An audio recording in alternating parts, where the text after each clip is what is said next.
before. But even if this were setting a precedent, the gravity of the situation in Gaza warrants the setting of a precedent. In Gaza, we have a besieged population that has been subjected to strict blockade for 7 years. Their daily circumstances constitute a humanitarian crisis, and the latest assault is only an escalation rather than an anomaly. Israel's treatment of the Palestinians violates international law and the universally recognized human rights of the Palestinian people. Many similarities have been made between Gaza and other besieged communities throughout history. I want to speak specifically of the Warsaw Ghetto and the besieged Jews. The Nazis had calculated the calories needed to keep the Warsaw Ghetto Jews barely alive but not thriving. Today, Israel is doing the same with Gaza by allowing only strictly rationed food inside the strip, putting the Gazans on a diet, as one Israeli politician said. The Warsaw Ghetto Jews built tunnels to survive, and the residents of Gaza have had to do the same. Israel calls these terror tunnels, but the fact is not one of these tunnels has been used for a terror attack. They are used to smuggle in essential products for the survival of the besieged population. Eventually, the Warsaw Ghetto Jews rose up in armed rebellion. The Nazi forces invaded, and the besieged Jews were defeated. Tens of thousands were killed or sent to concentration camps. Do we want this to happen in Gaza because we in Seattle don't deal with international issues? As the Irish political philosopher Edmund Burke put it, all it takes for evil to triumph is for good people to look away. Do we really want to look away, or do we truly want to learn from history and enact never again? I urge us to address this issue and to condemn Israel's assault, and I urge us to urge President Obama to denounce the blockade of Gaza and the occupation of the West Bank. Thank you.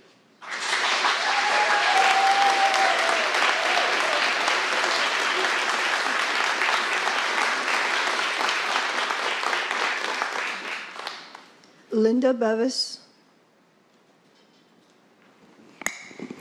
Good afternoon. My name is Linda Bevis. I'm a social studies and ELL teacher at the high school and college level and an attorney who worked in immigration issues here. I also used to live and work in Palestine. I worked in Gaza and the West Bank as a human rights attorney. I specialized in international laws of war, occupation, and human rights. I worked with Palestinians and Israelis who wanted to end the occupation, and Palestinians and Israelis to have equal rights. I want to make one main point. Seattle should publicly support refugees everywhere, help protect them and not deport them into danger. This is domestic U.S. law. Seattle should publicly support Palestinians in Gaza, many of whom are refugees, because it's what a moral and ethical city should do. And we would want Palestinians to be in solidarity with us if the situation were reversed.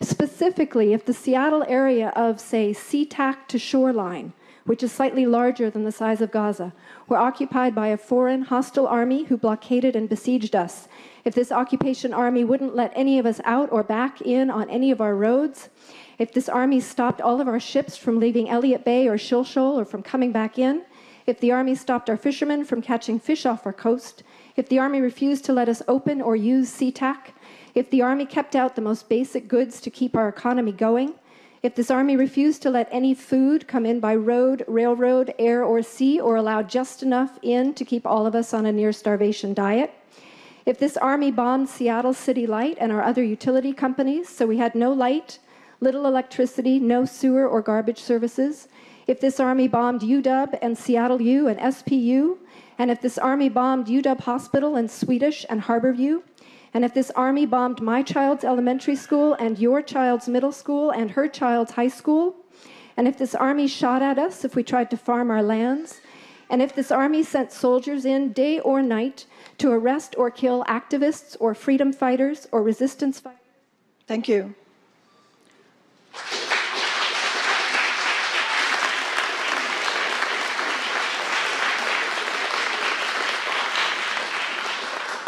So I just wanted to clarify that Jennifer James, I think, is going to speak on the same issue. After that, I'll have just one speaker on the same issue, Aliana Horn, but I would like to know the speakers in the interim, what topics you're going to be speaking on. So please go ahead. Yeah, I'm an immigrant, but I'm also going to speak on Palestine. Please go ahead. All right. I'm an immigrant. I got here when I was 4 years old. We're okay. thank you, for allowing me to be in this country. So much has already been said, but I want to remind Seattle that you were way ahead of all the states. You spoke on segregation.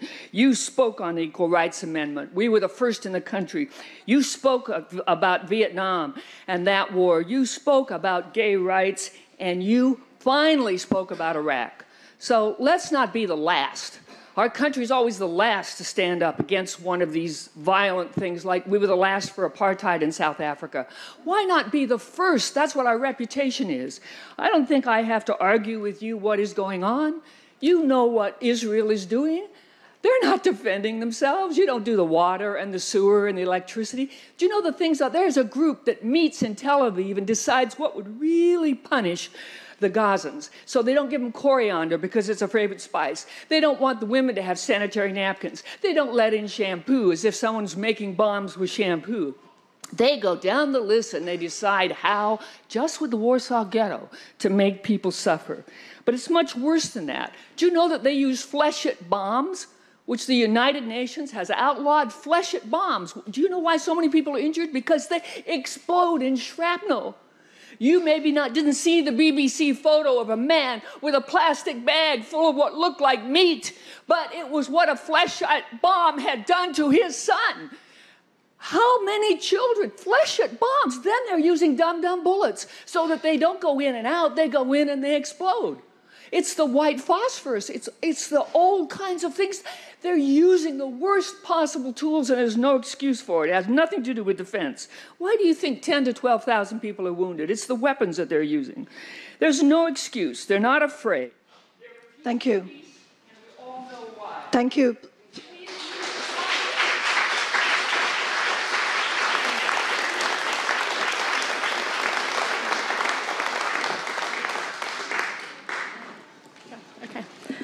Good afternoon. My name is Eliana Horn. I'm the granddaughter of Etelka Weiss, a survivor of Auschwitz concentration camp, her entire family slaughtered. The granddaughter of Fritzi Horn, survivor of Transnistria concentration camp, Laser Horn, survivor of Russian labor camp, and Ignaz Weiss, a survivor whose experience I heard little about growing up. I have family, including immediate family, who I care about deeply, living all over Israel-Palestine. And today I urge you to reconsider and think about signing on to Councilmember Sawant's letter condemning the violence in Gaza. I'm a member of Jewish Voice for Peace, and right now I'd like to read excerpts of a letter that you have all already received. Dear Seattle City Council members, as a Seattle chapter of Jewish Voice for Peace, we want to express support for Councilmember Sawant's letter calling on Obama and the Congress and Congress to condemn both Israel's ongoing collective punishment of the people of Gaza, as well as Hamas's indiscriminate rocket fire into Israel. Here in Seattle, our chapter includes descendants of Jewish Holocaust survivors, members with family living in Israel, and former members of the Israeli Defense Force. Israel has committed war crimes in the recent attack on Gaza, crimes that would not have been possible without the backing of our own federal government. When people of conscience take a stand and condemn Israel for carrying out atrocities against Palestinians, they are too often accused of anti-Semitism. This accusation is meant to intimidate and paralyze critics from calling out injustice when they see it. This cheapens the concept of anti-Semitism, which still exists, and by applying it falsely to those who are appalled by the Israeli state's policies of apartheid and violence and their devastating results. Falsely naming anti-Semitism is an excuse for inaction on this issue and is an insult to my ancestors who were persecuted for being Jewish. Judaism requires us to speak out against injustice, and so we ask you to continue to ensure that our city stands on the right side of history, as we have done several times recently. We ask you to sign on to Councilmember Sawant's letter calling on our government to issue a formal statement denouncing Israel's siege and blockade of Gaza, as well as the occupation of the West Bank, and calling for an immediate end to all U.S. military aid to Israel. Thank you. Thank you.